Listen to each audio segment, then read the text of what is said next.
3000 साल पुरानी एक कहानी जो कभी इजिप्ट की मिट्टी में सो रही थी। मैं इससे पहले भी एक मम्मी देख चुका हूँ कोलकाता में, लेकिन जयपुर की यह मम्मी सिर्फ एक एग्जिबिट नहीं है। नमस्कार दोस्तों, मैं हूँ अरविंद और आज हम खड़े हैं जयपुर के राम निवास गार्डन के बीच, जहाँ 1876 से एक इमारत वक्त की कहानी सुना रही है। इसका नाम है एल्बर्ट हॉल म्यूजियम।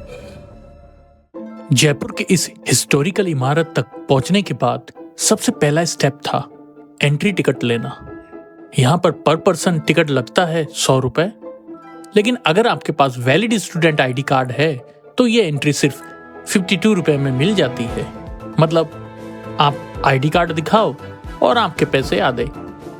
हिस्ट्री को देखने का ये सफर सरप्राइजिंगली अफोर्डेबल है। जैसे ही हम एंट्री गेट के अंदर आए, सामने धीरे धीरे एक रॉयल स्ट्रक्चर उभर कर सामने आने लगा। हर कदम के साथ ये बिल्डिंग अपनी ग्रैंड्यूर के एहसास करा रही थी। एल्बर्ट हॉल म्यूजियम राजस्थान का सबसे पुराना म्यूजियम माना जाता है। इंडो सारासेनिक स्टाइल में बनी यह इमारत ब्रिटिश और इंडियन आर्किटेक्चर का एक रॉयल कॉम्बिनेशन है। इसके आर्चेस, बालकनीज और डोम्स में यूरोपियन सिमेट्री भी है और राजस्थानी डिजाइन की शान भी। दूर से देखने पर यह एक महल जैसा लगता है, लेकिन अंदर यह एक कंप्लीट कल्चरल आर्चीव है। यह म्यूजियम सिर्फ देखने की जगह नहीं है, यह एक जर्नी है।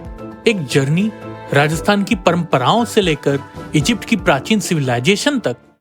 जैसे ही हम म्यूजियम के अंदर आए, सबसे पहला हॉल सवाई राजाओं की भव्य तस्वीरों से सजा हुआ था। सवाई एक आम टाइटल नहीं था, ये उपाधि मुगल बादशाह औरंगजेब ने दी थी महाराजा जय सिंह को जब वो सिर्फ 11 से 12 साल के थे।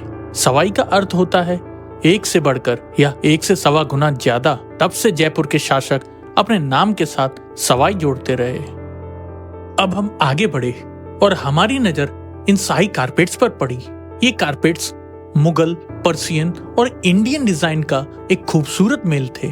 हर एक कारपेट्स अपनी कला और हिस्ट्री के साथ एक कहानी सुनाता था। ज्यादातर कारपेट्स 17th और 19th सेंचुरी के आसपास के थे, मतलब 200 से 400 साल पुराने। उनके डिजाइन और क्राफ्ट्समैनशिप देखकर समझ आता है ये सिर्फ कपड़ा नहीं बल्कि कला और पेशेंस का जीता जागता सबूत है। एल्बर्ट हॉल म्यूजियम का नाम king Edward 7th Albert Edward के नाम पर रखा गया, जिनका प्रिंस ऑफ वेल्स के रूप में जयपुर आने पर 6 फरवरी 1876 को इस बिल्डिंग का फाउंडेशन स्टोन रखा गया। लेकिन इस म्यूजियम की कहानी यहीं खत्म नहीं होती, क्योंकि महाराजा सवाई जय सिंह सेकंड के विजन और प्लानिंग से जयपुर शहर का कल्चरल हेरिटेज आज भी जिंदा है। म्यूजियम को एक्सप्लोर करते हुए आगे बढ़े और यहाँ हमें मिली 15th सेंचुरी की पेंटिंग्स, जो आज भी हैरान कर देने वाली फ्रेशनेस के साथ प्रिजर्व की गई हैं।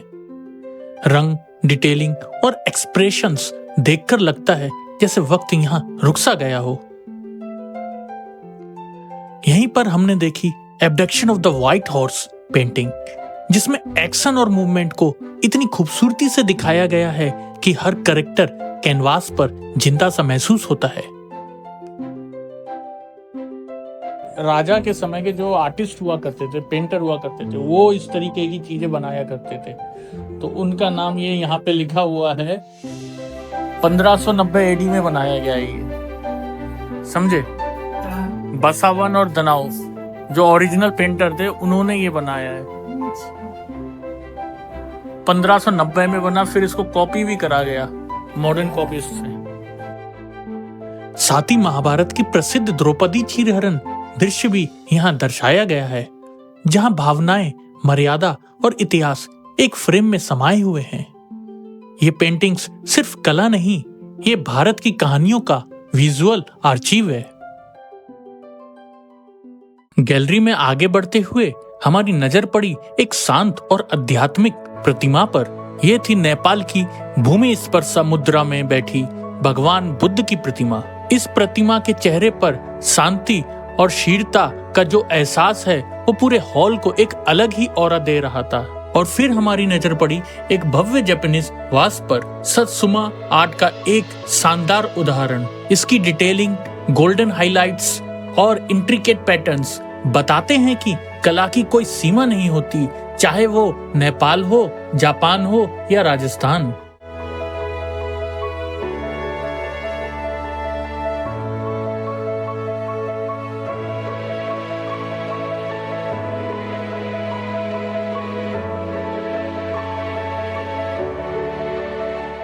यही नहीं, हमने देखा कई स्टूडेंट शांत बैठकर कॉपी पेन से हिस्ट्री नोट कर रहे थे।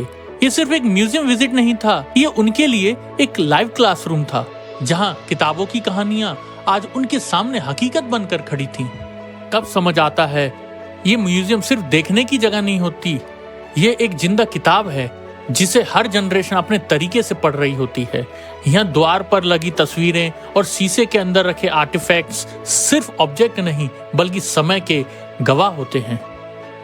फिर हम आगे बढ़े और एक नई दुनिया खुल गई।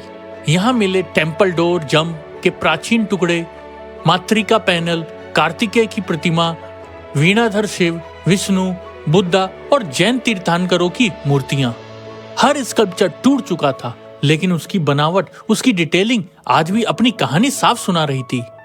पत्थर जरूर पुराने थे, पर उनमें बसी कला और आस्था बिल्कुल जिंदा थी। सच कहूं, मैं बस देखता रह गया। इस तरह का म्यूजियम हिस्ट्री लवर्स के लिए वाकई एक जन्नत है।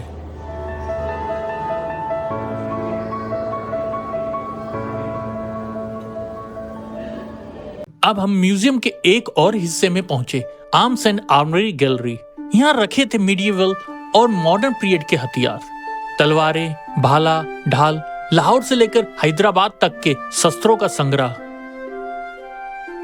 एक से बढ़कर एक बंदूकें, बड़ी, भारी और देखते ही समझ आ जाए कि ये सिर्फ हथियार नहीं, युद्ध का इतिहास है। भीड़ काफी थी, लेकिन मेरी नजर जाकर रुकी एक सिपाही के कवच पर।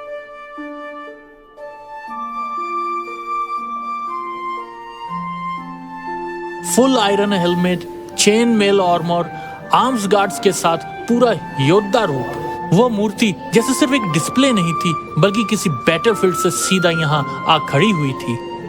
यही था इस गैलरी का असली अट्रैक्शन।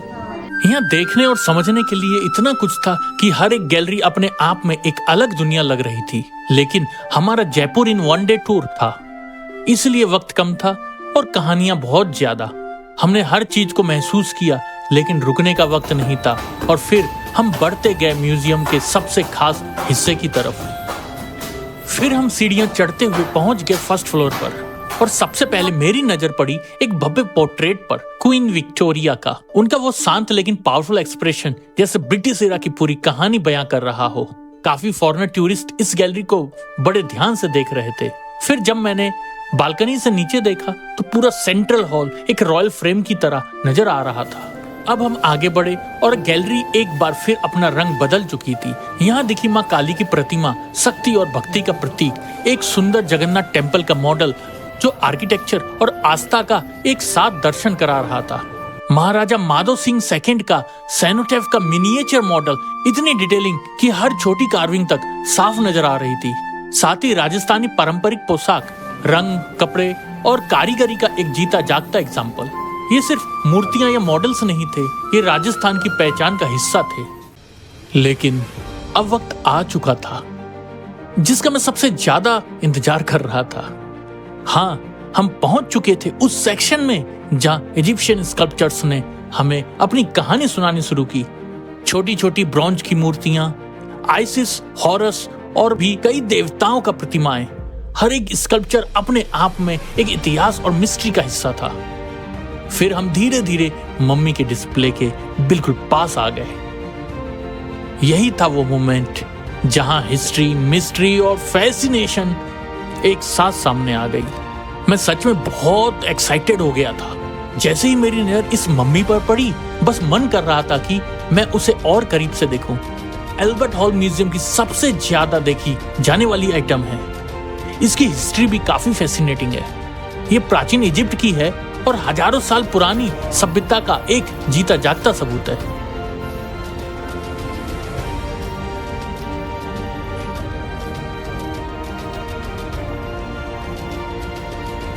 सभी लोग इस हिस्टोरिक ट्रेजर को देख रहे थे और मैं सच में एक तरह से परमानंद महसूस कर रहा था।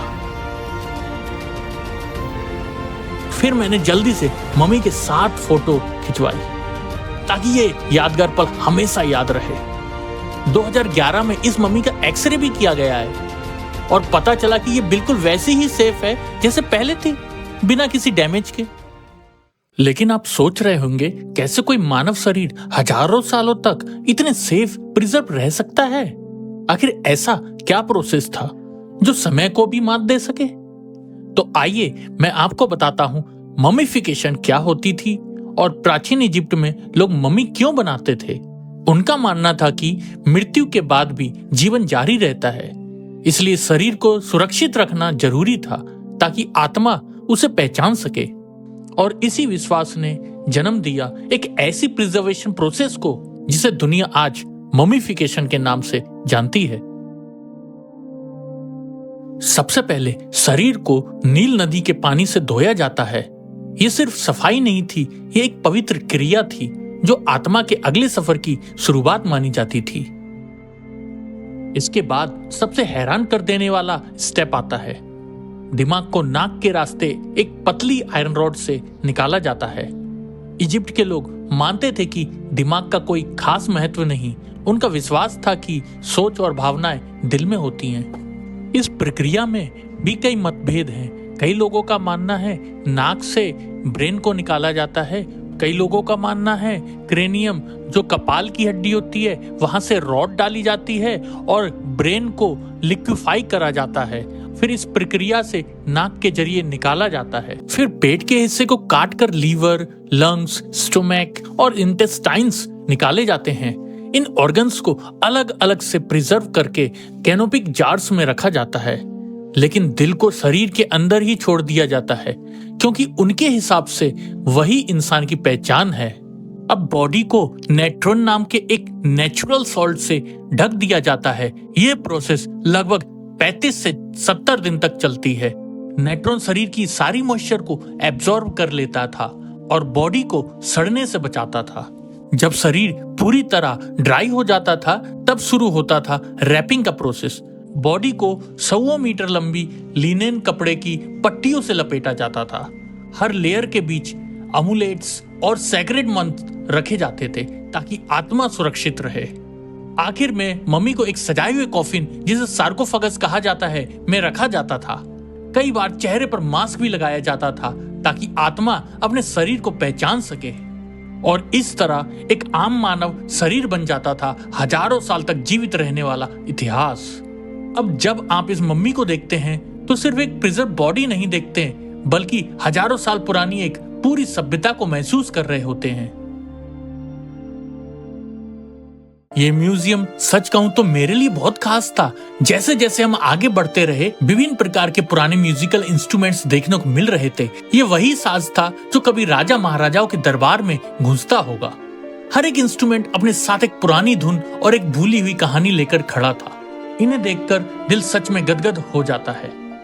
इस म्यूजियम में एक्सप्लोर करने के लिए इतना कुछ था कि शायद एक दिन भी कम पड़ जाए, लेकिन समय की सीमा के चलते हमें वापस ग्राउंड फ्लोर की तरफ बढ़ना पड़ा। पर एक बात तय थी, ये सफर यादगार रहेगा।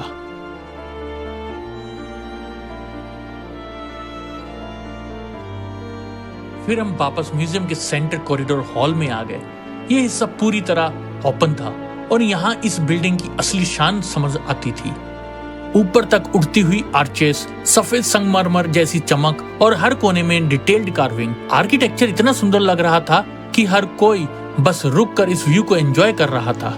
लोग फोटोज ले रहे थे, कुछ शांत खड़े सिर्फ इस रॉयल माहौल को महसूस कर रहे थे और मैं भी बस इस पल को आंखों में बसा लेना चाहता था। फिर मैंने सेल्फी कैमरा ऑन किया और एग्जिट गेट की तरफ बढ़ने लगा, लेकिन सच कहूं कदम बाहर की तरफ जा रहे थे पर नजर बार बार इस म्यूजियम पर ही टिक रही थी, जैसे हर दीवार, हर गैलरी मुझे रोकने के लिए कह रही हो। यादें समेटकर मैं बाहर आ रहा था, लेकिन दिल का एक हिस्सा शायद यहीं रह गया था।